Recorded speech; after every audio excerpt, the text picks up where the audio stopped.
Amém, irmãos? A paz do Senhor Jesus. Então, eu vou trazer a primeira saudação aqui, e depois a segunda, nós vamos para um outro louvor, e a segunda, aí vai ficar aí livre, pode ser o pastor João, né? Que aqui sempre está listado o pastor João, mas pode ser outro também, mas aí fica à vontade aí, aquele que Deus dirige. Então, estava vendo aqui uma palestra sobre o Prêmio Nobel de Física desse ano, que foi sobre toda a matemática que deu origem à inteligência artificial. Nós estamos na época da inteligência artificial, onde ela tenta substituir o ser humano. E uma das coisas que o homem sempre almejou é um sentido de perfeição, né? E esse sentido de perfeição, os homens refletem naquilo que eles fazem, e no caso eles querem ter um computador perfeito que faça todos os cálculos e que responda todas as perguntas, né? Mas a gente sabe que todas as perguntas todas as respostas estão com o Senhor. E nessa situação, o homem tem uma ideia diferente do que Deus tem para nós, do que seria um mundo perfeito. Porque apesar dos homens estarem no auge da tecnologia, agora, nessa época, nós estamos também no auge da violência e da maldade, que é uma coisa totalmente estúpida, né? Que deveria, segundo ao que os homens dizem que a ciência deveria trazer, seria a paz e a justiça, mas o homem está se tornando muito sábio, muito cheio de capacidade tecnológica, mas a estupidez está aumentando. Aí eles têm a justificativa de dizer que essa estupidez é por conta da maioria das pessoas que não tem educação, não tem condições financeiras boas, e vem toda essa falácia que a gente sabe que esses problemas que eles alegam que faz com que a sociedade não seja uma sociedade perfeita, também foi criada por eles mesmos, por causa do quê? Para ver toda essa indústria e toda essa tecnologia, houve acúmulo de riquezas e destruição de vidas, para que o poder fosse concentrado nas mãos de alguns e eles pudessem realmente ter a condição de se elevar acima dos outros homens e ditar as regras, né? E ainda por cima nós temos agora a justificativa de que se o homem tem um progresso tão grande, ele também deve eliminar o seu próximo, porque o planeta não cabe tantas pessoas, então existe uma política de extermínio, né, para diminuir a população. Então nós vemos que toda essa fala da ciência humana, ela é totalmente perversa, porque ela destrói a própria criação de Deus, mesmo buscando a perfeição. E uma coisa que a gente também tem se contaminado em relação a essa perfeição, é que nós queremos ser perfeitos da nossa maneira, não da maneira de Deus. E para aqueles que estão na presença de Deus, se não fosse o sangue de Jesus, bastaria um único pensamento que fosse pecaminoso, que nos tiraria da presença dele para sempre. Então, essa perfeição de um pensamento ou de qualquer outra coisa que a gente faça para Deus, que seja totalmente infalível, não é possível, né? Então, a possibilidade que Deus criou é que ele nos cobrisse com o sangue de Jesus para podermos, mesmo com todas as nossas imperfeições, nós podermos continuar na presença dele, porque não é através dessa perfeição que nós imaginamos ter que nós somos justificados. Então nós imaginamos que nós podemos estar na presença de Deus sem nenhuma falha, e bastaria uma delas para sermos imediatamente removidos da presença de Deus por causa da santidade de Deus. E é uma das coisas mais complicadas de se entender é a santidade de Deus e o amor de Deus, né? como o pastor João também fala, nós vamos levar a eternidade inteira para compreender isso. Mas eu creio que a atitude que Deus quer é aquela atitude de reverência que não vem do raciocínio. Eu, por ser uma pessoa racional, eu tenho muita capacidade para raciocínio. E eu acho que em relação a vocês, eu tenho um coração do tamanho de um feijão. Então, e o raciocínio do tamanho de uma melancia. Então, eu preciso fazer o contrário, né? Eu creio que muitos aqui têm um coração do tamanho de uma melancia, né? E possivelmente um raciocínio menor. Mas eu tenho certeza que meu coração é do tamanho de um feijão. Então, eu faço um esforço muito grande para levar ao Deus o meu coração, ainda que seja o menor de todos, para que ele aumente, né? Porque eu preferia trocar essa melancia que tem na minha cabeça por um coração bem maior. Mas então, e o que eu quero dizer com isso, né? Eu sempre falo as coisas e às vezes tem que explicar, porque às vezes as pessoas não entenderam o que eu quis dizer. Quis dizer que essa atitude de que Deus nos ama, essa atitude de que nós não merecemos a salvação, ela não vem do raciocínio, ela vem do coração temente. E essa atitude de que a gente gostaria de estar com Deus, mesmo que nós estivéssemos totalmente depauperados de pecado, totalmente sujos, totalmente imundos, totalmente indignos, nos leva a estar na Santa Ceia, na esperança de que nessa comemoração, esse sangue precioso nos lave e venha a renovação que não é algo que a gente consiga compreender, porque por todos os raciocínios que eu já fiz, eu não consigo mudar um raciocínio que esteja errado na minha mente, mas incrivelmente também eu já experimentei que quando eu estou cheio de pecado e de iniquidade, só de me colocar na presença de Deus e aceitar o sangue de Jesus me cobrindo, alguma coisa extraordinária muda no meu coração. E essa coisa extraordinária que muda o nosso coração é para onde nós queremos ir. É nesse buraco de agulha que Jesus falou, né?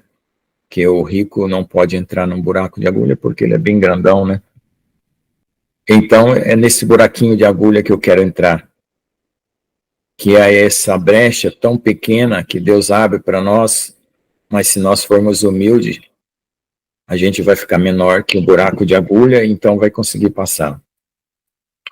E então é nesse sentido que eu imagino que nós devemos ter o nosso coração para estar diante da Santa Ceia, não como pessoas que são justas, que não temos nenhuma, eu abro mão de qualquer justiça que eu carregue, por entender que eu preciso do sangue de Jesus para me lavar. E eu preciso dessa justificativa que, passando por um buraco de agulha ou não, eu receba ela pela graça do Senhor Jesus Cristo e receba nessa Santa Ceia a cobertura do seu sangue para limpar e nos purificar, porque é incrível como a gente gostaria de forçar a nossa natureza carnal a ser santa, e ela é extremamente rebelde, ela não se submete a nenhuma santidade. Eu creio que a carne de vocês é parecida com a minha, então eu não consigo exigir uma santidade da minha carne, mas eu consigo derramar o meu coração na presença de Deus. Eu acredito que isso é aquilo que Deus quer que a gente faça no momento que nós estamos na Santa Ceia, porque todos nós enfrentamos a nós mesmos durante o nosso dia a dia, os nossos próprios pecados, mas como também fala o pastor João, que a gente possa ponderar mais sobre o amor que nós temos por Deus do que sobre os pecados, porque aí a gente fica fazendo aquela comparação de 50, 100, 200, 300 pecados que um tem e o outro não tem, e essa régua se torna totalmente injusta, porque ela é humana e ela é feita por obras.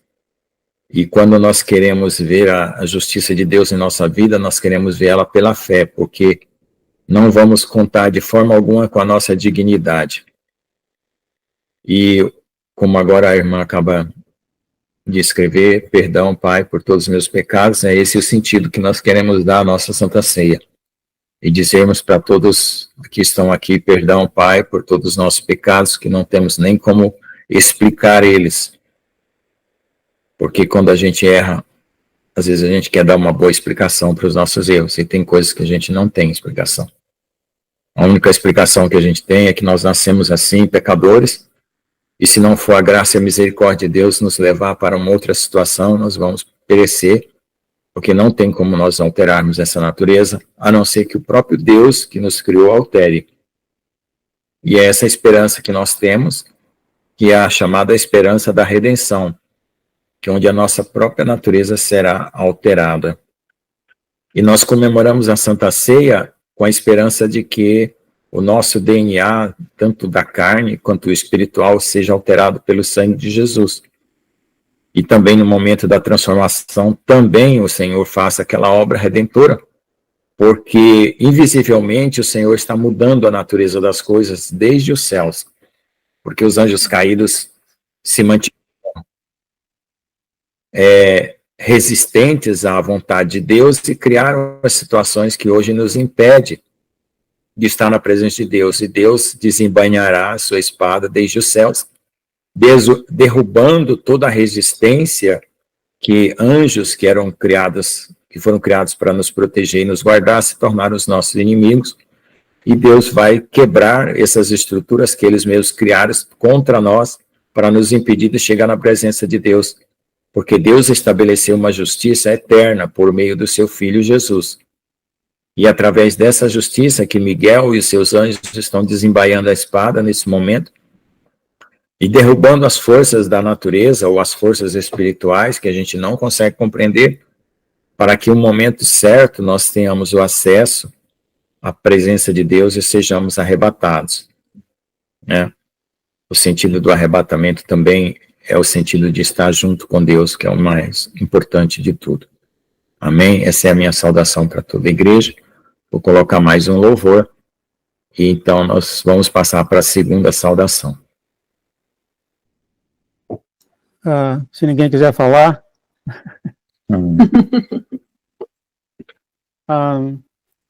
Duas coisas bem rápidas, 5 minutos. Uma delas eu ouvi hoje de manhã que o Brandon foi para o céu e ele viu orações no céu. Jesus mostrou para você as orações foram feitas. No mês de outubro, ele viu as orações movendo o trono de Deus. E Jesus viu isso e ficou comovido com isso. Falou para o Brandon que mais graça tem sido dada às pessoas porque as orações foram feitas no mês de outubro. Eu estou muito feliz porque ele falou isso para nós através da irmã Fernanda, que ele é muito feliz em ouvir as orações do canal do Ministério de Deus, aqui, desse aqui também, é claro. O ponto número 2, pastor Lucas, eu tenho muito de falar pelo amor de nosso Deus, e em 5 minutos é muito difícil, mas é uma coisa que eu sempre continuo repetindo aqui, mas eu acho que eu devo falar só isso aqui bem rapidinho em relação ao amor de nosso Deus. Muito foi falado aqui pelo pecado, né? A grande alegria de Satanás realmente mostrar para as pessoas que o seu relacionamento que você tem com o Senhor depende do seu pecado, como foi falado aqui, né? Isso, de acordo com João, de acordo com a Escritura, isso não é verdade, porque ninguém nunca chega perante o Senhor com pecado. Ele não gosta de pecado. Ele não tem nada a ver com pecado. Então, por que nós, então, chegamos perante a presença do Senhor? Porque os pecados são levados para longe de nós, através do sangue dele. Aquela correria toda para não pecar, para alegrar o Senhor, também é falso. Porque nada da salvação é baseado em obras. Nada. Isso deixa os filhos deles completamente libertos para eles, para abraçar o Senhor sem se preocupar com as obras do pecado, porque é Ele que leva a gente até Ele, é Ele que nos abraça, é Ele que nos ama. O pecado está longe de nós, de acordo com as Escrituras. Vou mencionar algumas, e de acordo com o que Ele fala.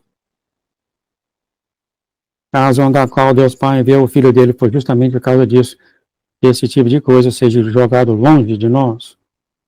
Então, há agora uma liberdade entre aqueles que declaram que Jesus é Deus e Ele é impossível e é literalmente errado e é contrário às Escrituras dizer que quando você está perante o Pai, aí você peca e Ele se afasta de você. Isso é literalmente impossível. Primeiro de tudo, aquele que ama o Senhor, que chega perante Ele, o pecado já está longe dele. Ele nunca vai fazer isso. Isso porque a presença da pessoa perante Ele, ele está limpo, de acordo com as Escrituras, de acordo com Ele, por causa do Filho dele. Isso, é claro, não é se dizer no caminho que a pessoa tem com o Senhor. É claro, quanto mais a pessoa é rebelde, mas ela tem um caminho difícil, mas ela vai terminar no céu. Todos aqueles que amam o Senhor, de acordo com as Escrituras, vão terminar no céu. Né? Então, eu queria só terminar num ponto positivo do amor de nosso Deus. Tem muito que falar do amor dele. E entra em contradição direta aos rituais e tradições dos homens que foram ensinados nas igrejas. O amor dele é imenso a todos aqueles que amam ele. E sim, pastor Lucas, o teu coraçãozinho de pérola não é pequenininho, é enorme. E ele é louco pelo Senhor. E tudo aquilo que o Senhor se examina, não é errado fazer isso.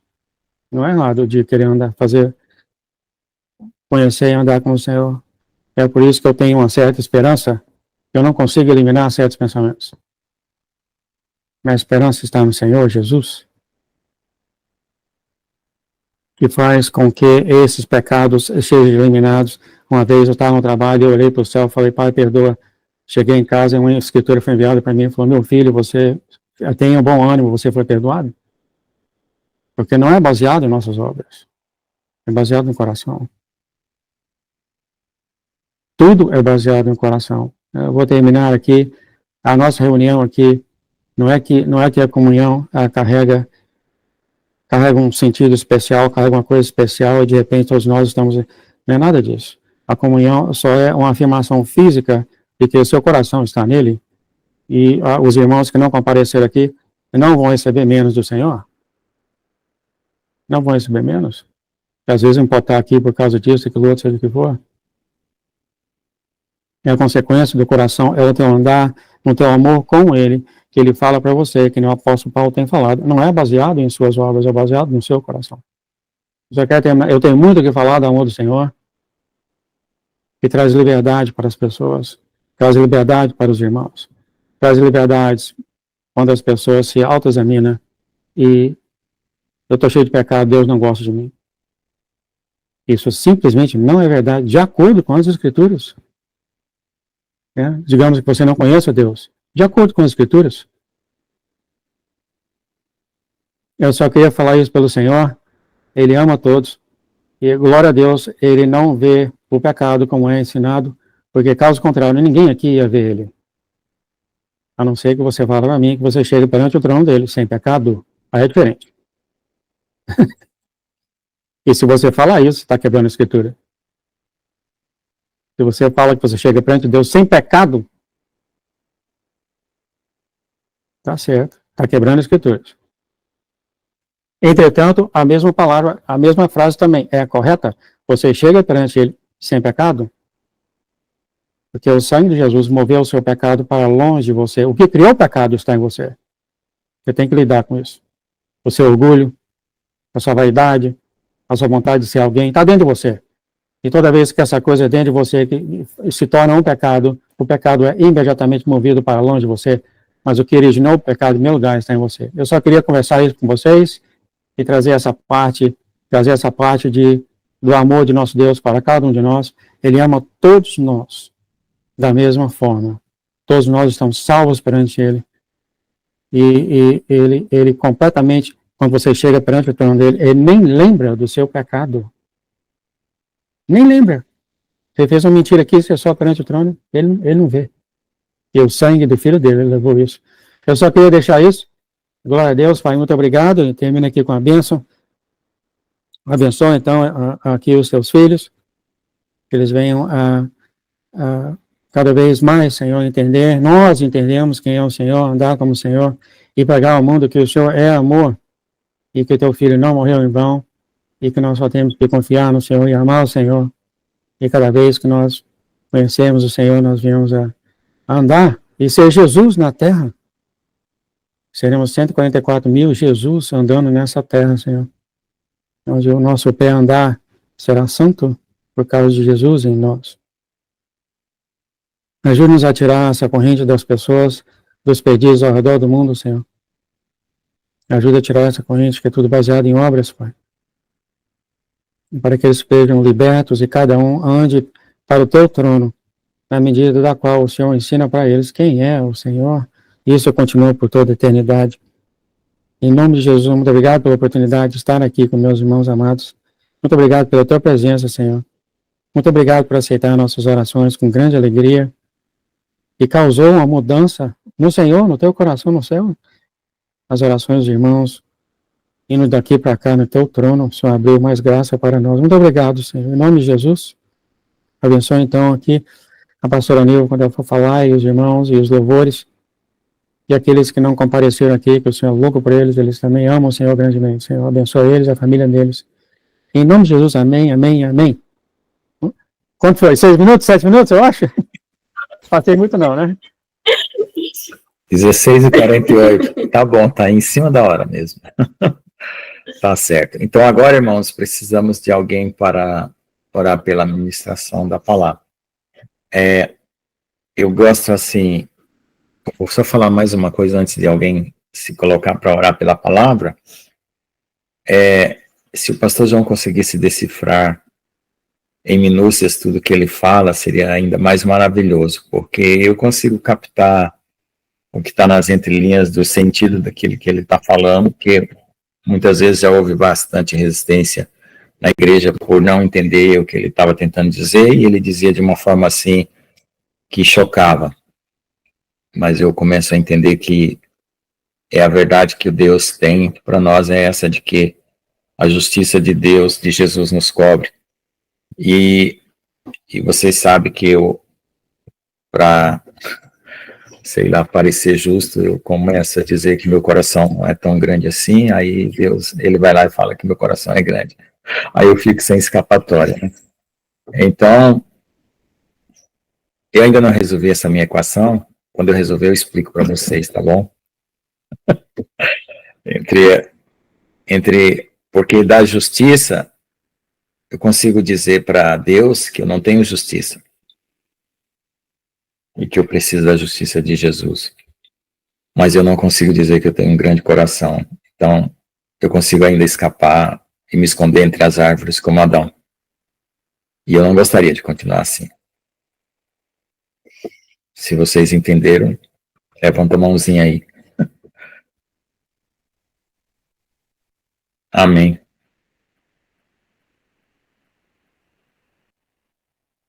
Eu não quero me esconder entre as árvores. Nunca quis.